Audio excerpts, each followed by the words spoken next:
projet l'Oasis, c'est un projet qu'on a fait dans le cadre de Réinventer Paris 2, qui est un projet au-dessus de la gare Montparnasse, dans l'ancien musée de la Libération, qui aujourd'hui est vidé en partie, puisqu'il reste quelques bureaux en haut.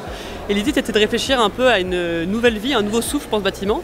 Et ce qu'on a proposé, et je dis on, mais en réalité on a été voir les riverains et on a passé beaucoup de temps sur le terrain à demander ce que les uns et les autres voulaient. Et finalement ça coïncidait bien avec ce que nous aussi on voulait porter, donc c'était parfait. C'est de faire un oasis serait en réalité un endroit où les gens puissent venir se reposer, passer un moment, et donc rien de tel que l'habitat innovant, à savoir une auberge de jeunesse, un petit co-living et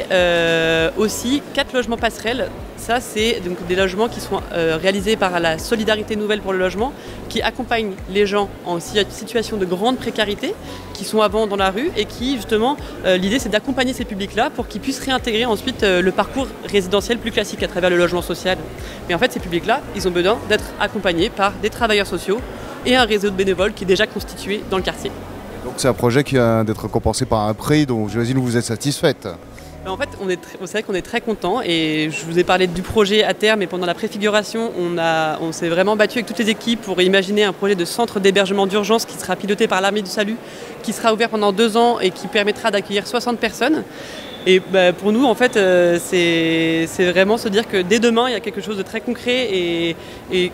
pour nous, qui nous semble très positif pour la ville, de réussir à accueillir ce type de public.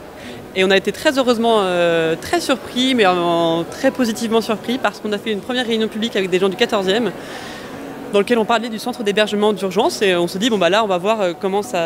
les gens vont réagir, et tout le monde nous a dit, mais c'est super, parce qu'on a besoin de rencontrer, on a besoin de se rencontrer avec ces publics-là. Enfin, c'est super, bien sûr qu'on va travailler là-dessus, hein, mais je trouvais que ça fait du bien d'entendre ces paroles-là, et ça change des projets plus classiques dont on a l'habitude. Par ailleurs, on a été effectivement...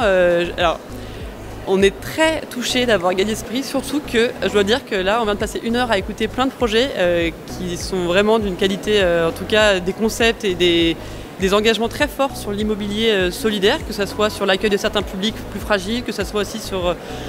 des montages juridiques un peu particuliers qui permettent d'être plus accessibles. Donc il y a plein de thématiques différentes. Donc c'est sûr que quand vous voyez que tous vos concurrents sont quand même très positifs, ça fait plaisir de gagner un prix, c'est sûr.